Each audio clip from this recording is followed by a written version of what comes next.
Great, let's get going. Today's lesson is about the statement of net assets.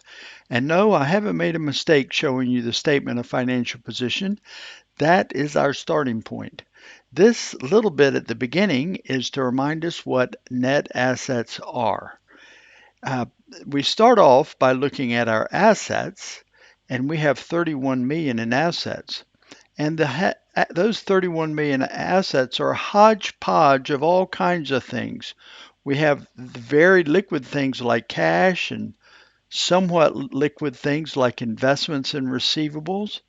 And the loans receivable, our employees need to pay us back. Well, that's not very spendable. And then we have fixed assets, which are not spendable at all. And then non-current assets that are it take a while to get our money out of them. Okay. So this 31 million is all kinds of assets as far as liquidity is concerned. They're all good assets. It's just they're just not ready money, and that will be an important point later on in our presentation. Then we have liabilities. Some of those assets will right away go to pay for our current liabilities, but ultimately we have 12 million of liabilities. So 31 million of the 31 million assets, 12 million of them are headed toward paying off our liabilities. That leaves our net assets. And if you remember our net assets, so that our net assets are this 19 million, the total assets minus the liabilities gives us our net assets. Then you remember I used the word slice and dice, so here it comes again. We then take those net assets and we, um, in four different ways, divide up the 19 million. So we put some of the assets are of that 19 million are in our planned fund, and some are in our operating fund. A total of 19 million. They're all one or the other. Then another way to look at the 19 million is that some of them are tithe and some are non-tithe. So of the assets we have up there, some of it we received that was supposed to be spent on tithe. We haven't spent it yet. And so the easiest thing to look at is that 3 million were tithe donations that we're still holding and that needs to be spent in the proper way with tithe. So our tithe plus our non-tithe equals 19 million. And then we can say the same thing about restrictions. Some of them, the um, assets are restricted and by the donors, and some are not. So the total restricted and the total unrestricted equal 19 million. And that was restricted by the donors. Then we have allocated. The board has designated certain amounts of money, a certain amount of net assets to go to a certain purpose. Evangelizing the Igbo of Southeast Nigeria, uh, or money, saving up money for to pay for when we all go to a general conference session. And so we have different pots that have been allocated, and then we have the unallocated amount, and all the pots and the unallocated amount equal 19 million. So that was to remind you the way our net assets worked. Okay, um, I don't want to get you dizzy, but let's watch this. So we come down here, and if you had a photographic memory, you could remember these numbers. Let's just grab one for for discussion's sake. Let's remember the 14 million and the 5 million. 14 million are the net assets that are in operating, and 5 million are in our plant fund. Okay, totaling 19 million. 14 in our operating, 5 in our plant fund. Okay, hold those numbers in your head, and we come down here to the statement of net assets. So the statement of net assets is explaining those details in even greater amount. And before we forget them, let's look over here. This is the balance of the net assets at the end of the year over on the right here. And you can see our 14 million total for operating fund. And so this is giving us even greater detail of the breakdowns of the slicing and dicing we talked before. And then we can come down, there's our 14 million. Okay, 14 million. And there is our 5 million that's in the plant fund. So the 14 million and the 5 million is the 19 million. So the same concept of taking the net assets and having them into pots and into subgroups and into purposes. If you went back over to the other page, we have tithe and non-tithe.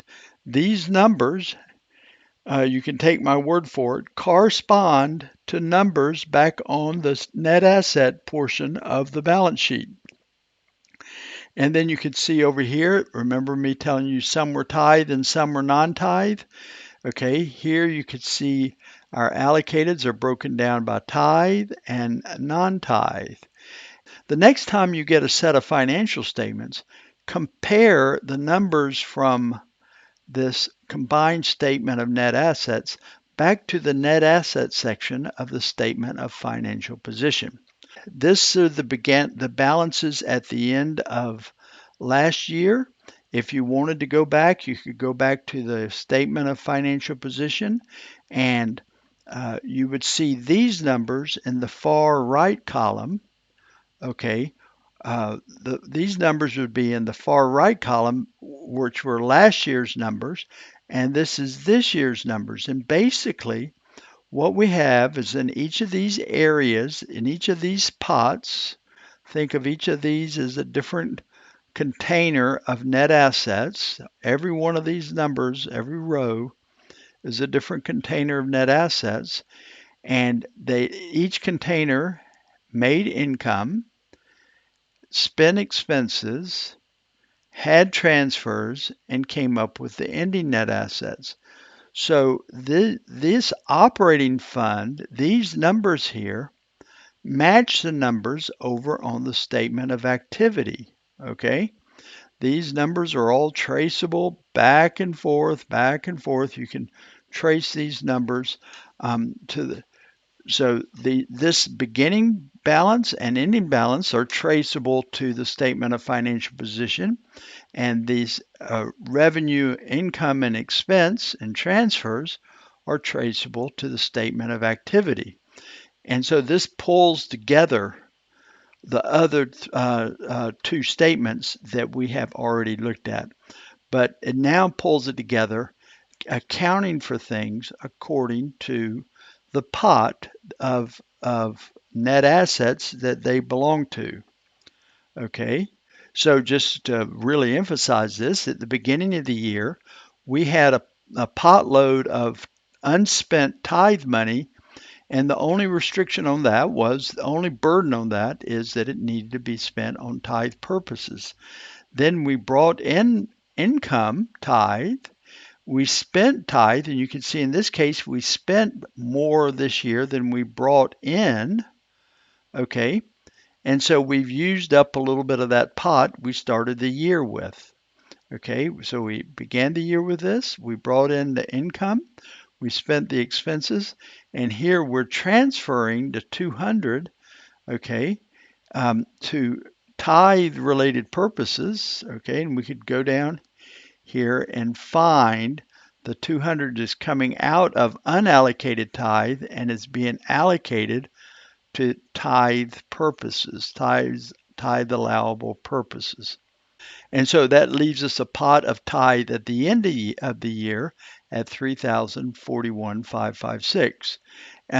Might be easier to look at the evangelism for big cities.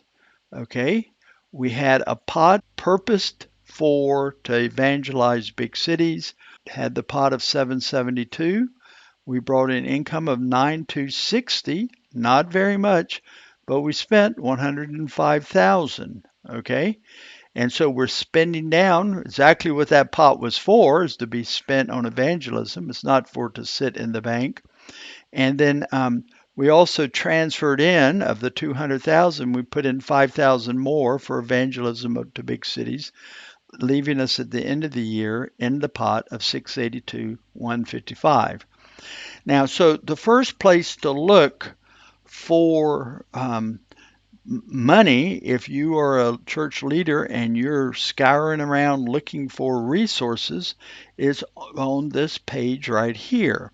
So if you were of the president of a union or a conference and you want to say, I've got an idea, let's run some evangelistic meetings over in Bangalore, you would start and you would see this allocated and you say, aha, we're getting close to something here. This money right here is available for um, evangelism in big cities. But it also works the other way around. Let's say you want some money for a new idea and there's no allocated. Um, well, it looks like you're loaded when you say, I've got 19 million of net assets.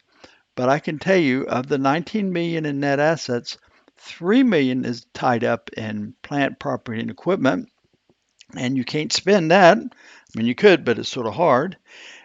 1,243,890 of the 19 million has been already set aside for the building program. Okay, so that leaves us 14 million for operations, and of the 14 million, all of these 7 million is already been designated to a purpose. This leaves you 6 million right here, 6 million that can be used that hasn't been earmarked for any special purpose. And then of the 6 million, if your bright idea is a tithe project, tithe suitable project, then you can spend the entire 6 million, okay, on that tithe project because you can spend non-tithe for tithe projects, but not vice versa. You cannot spend tithe for a non-tithe project. Okay, so you have 6,500,000, 6,504,491 for a tithe project, or if you have a non-tithe project, okay, uh, building a school, you want to put some money aside to build a school, then you have is non-tithe of 3,462,935 for that bright idea, and that's the way this works. Well, this is a little bit of an abrupt stop to the video, but I think this is a good stopping point in my explanation. In a sense, it finishes up our statement of net assets. There in each set of financial statements, there'll be two statement of net assets, one for the current year and one for the comparable period of last year. So you can sort of flip back and forth to see how you are progressing or how this year is different than last year. And in this topic of net assets, we had a lot of discussions about allocations. And in the topic of allocations of net assets, there is a serious problem within the financial statements. And so our next video is going to address that. And that is the problem is the liquidity problem. Okay, the liquidity problem of using and looking at net assets. I don't want to say it's deceptive, but it is pretty close to deceptive if you're not a knowledgeable user. You can easily use a statement of net assets to make some decisions that will be harmful to your organization. So you want to watch the next video. It also serves as a bridge to the video after that, which is about the working capital statement. And so in a sense, we are just going to spend a little bit of time talking about liquidity and liquidity in the context of allocated net assets and what they mean. And so with that in mind, we'll wrap this up and thank you for watching these videos.